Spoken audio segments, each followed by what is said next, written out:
Namaskar friends. The 25th summit meeting of the Shanghai Cooperation Organization or SCO was held recently in China's port city of Tianjin. Bharat का हमेशा से मत रहा है कि मजबूत कनेक्टिविटी से केवल व्यापार ही नहीं बल्कि विश्वास और विकास के द्वार भी खुलते हैं।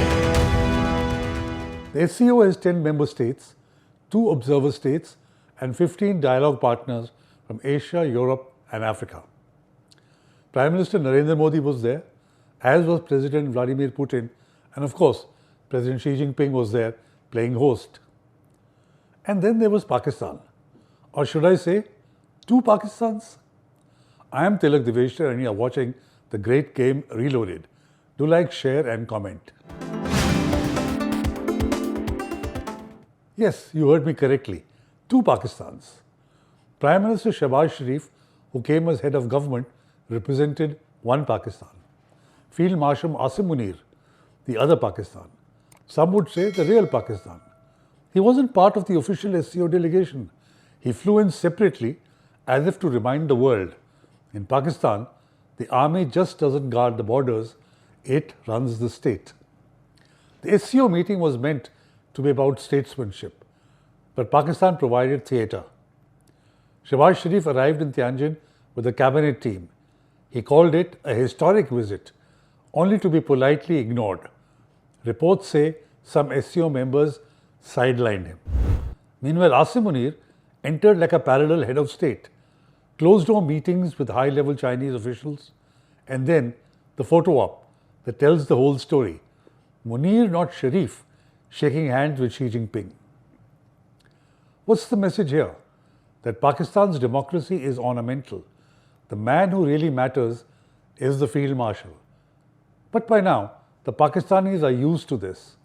Even President Trump invited Munir for lunch and not the elected Prime Minister of Pakistan. Let's talk about what the Prime Minister did manage. Shehbaz Sharif delivered a carefully worded speech. He spoke of dialogue, treaties, respect for international law.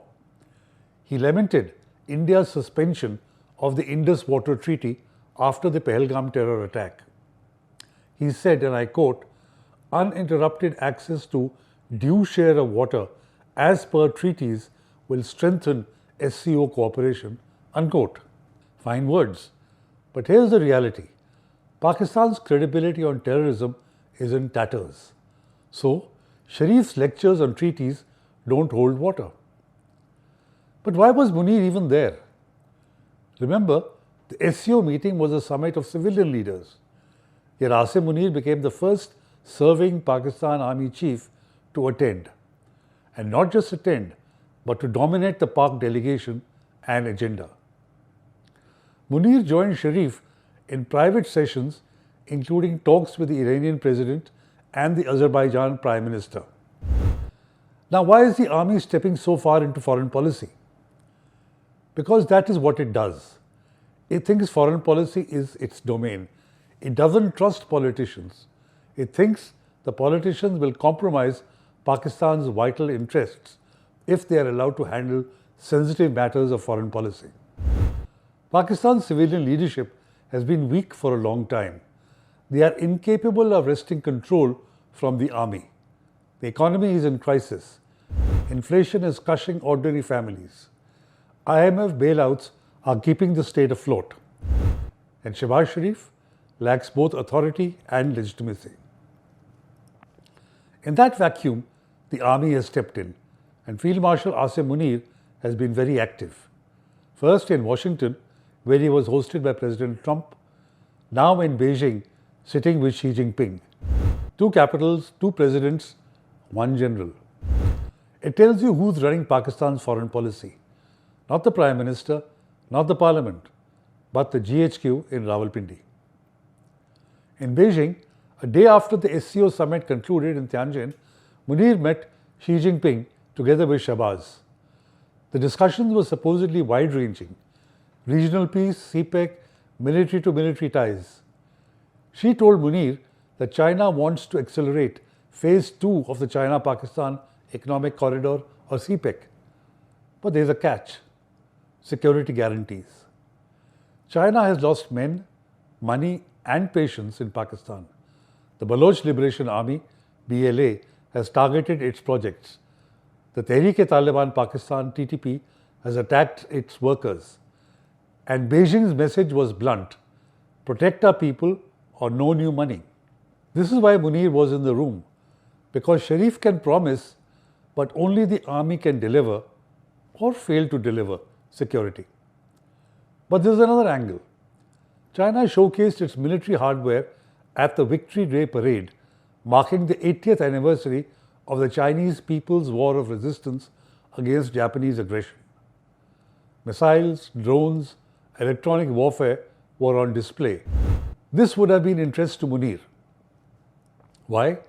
Because over 80% of Pakistan's weapons come from China, and Munir was window shopping. Reports say Pakistan is eyeing Chinese missile systems for a multi-layered defense against India.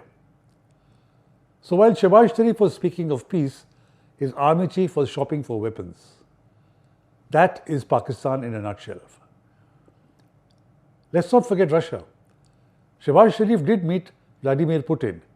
He even tried flattery, calling Putin a dynamic leader.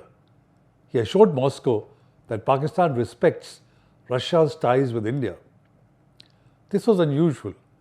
In a bilateral meeting, bringing up third country, India, and seeking comparative relations. But then, that is Pakistan. He also presented Putin with a laundry list of areas that Pakistan was eager to expand ties with Russia: trade, connectivity, energy, agriculture, investment, defense, artificial intelligence, education, culture, and people-to-people exchanges. And Putin? He smiled politely, invited Sharif to visit Russia in November, and moved on. Because let's face it, between India and Pakistan, Russia knows who the real partner is. The most memorable moment of the summit wasn't policy. It was optics. A video went viral. Shehbaz Sharif rushing awkwardly to shake Putin's hand. There was an unexpected wave of online trolling targeting Shehbaz Sharif. Social media users also mocked that Xi Jinping, who noticed Sharif's approach towards Putin, appeared to turn away. That clip sums up Pakistan's diplomatic struggle, running after powers only to be ignored. One of the highlights of the SCO summit in Tianjin, that was the largest so far, were visuals of Indian Prime Minister Narendra Modi, Chinese leader Xi Jinping, and Russian leader Vladimir Putin engaging warmly, one-on-one as well as in a group of three. At the summit, the comparison with India was inescapable. Prime Minister Modi held one-on-one talks with Xi Jinping. Putin waited 10 minutes for Modi, who then drove with him in the latter's limousine. The SCO declaration condemned terrorism by name. Pahalgam was included. That was India's demand, and it prevailed. At the SCO's Defence Ministers meeting in June 2025, Pahalgam was omitted from the draft statement due to Pakistan's opposition. India's Defence Minister Rajnath Singh refused to sign the statement then, insisting terrorism concerns must be included. 3 months later, the Leaders' Summit corrected this omission, explicitly mentioning Pahalgam and cross-border terrorism. Pakistan, meanwhile, tried to play the victim card. Terrorism has cost us 90,000 lives, Sharif said, but the world isn't buying it. Because Pakistan's double game is too obvious. Fight some terrorists, sponsor others. The SCO's message was clear. For India, solidarity. For Pakistan, lip service at best. Let's circle back to China. Beijing is Pakistan's iron brother.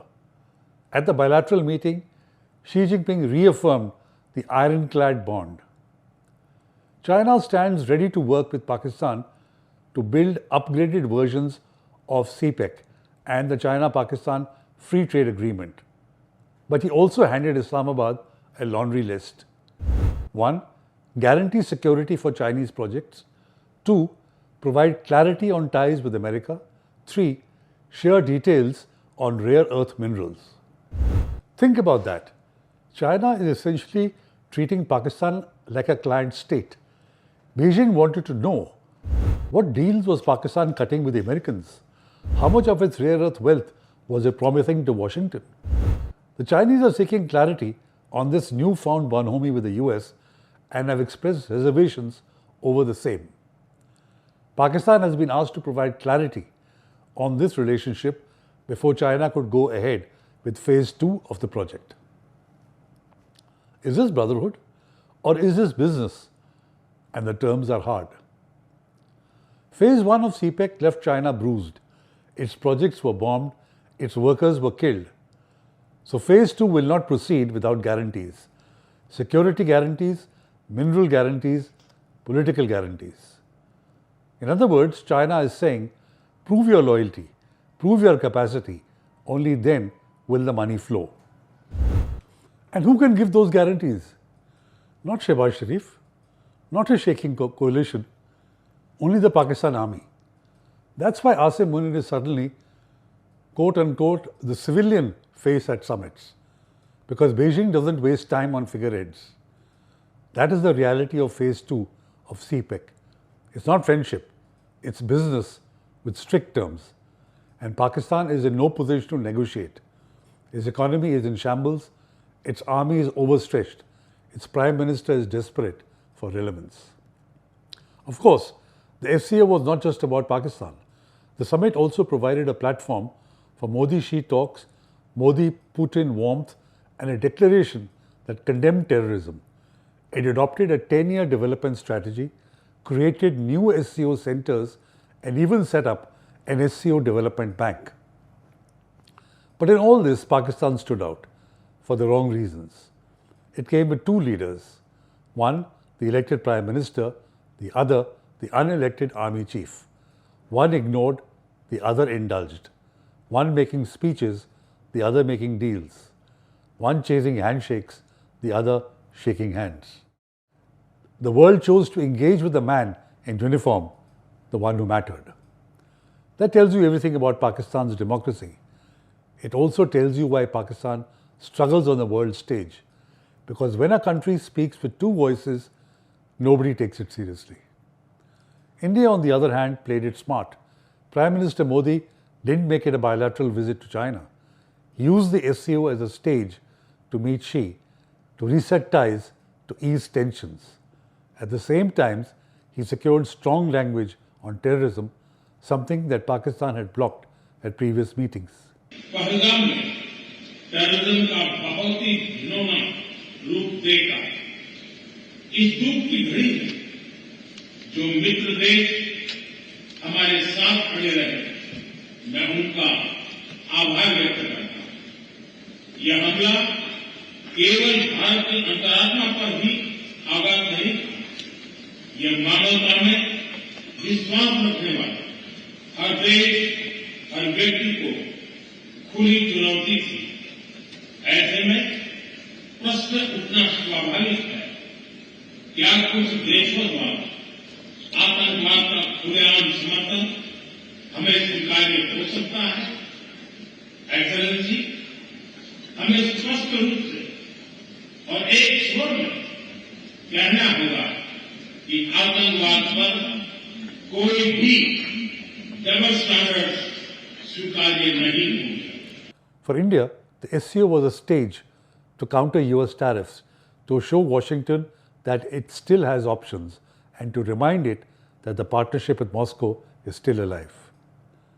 For Pakistan, the SCO became a mirror showing its insecurity, its dependency, its divided leadership. At the end of the day, the SCO 2025 will be remembered for two things. One, India, China and Russia moving closer in the wake of President Trump's tariff war. And two, Pakistan exposing its fault lines on the global stage. A Prime Minister running for handshakes, an Army Chief running the real show, and a nation caught in between, desperate for attention, yet sidelined by reality. That's the story from Tianjin. That's the story of Pakistan. Thank you for watching. Do like, share and comment. See you soon with another episode. Till next time, I am Tilak Devasher. Namaskar and Jai Hind.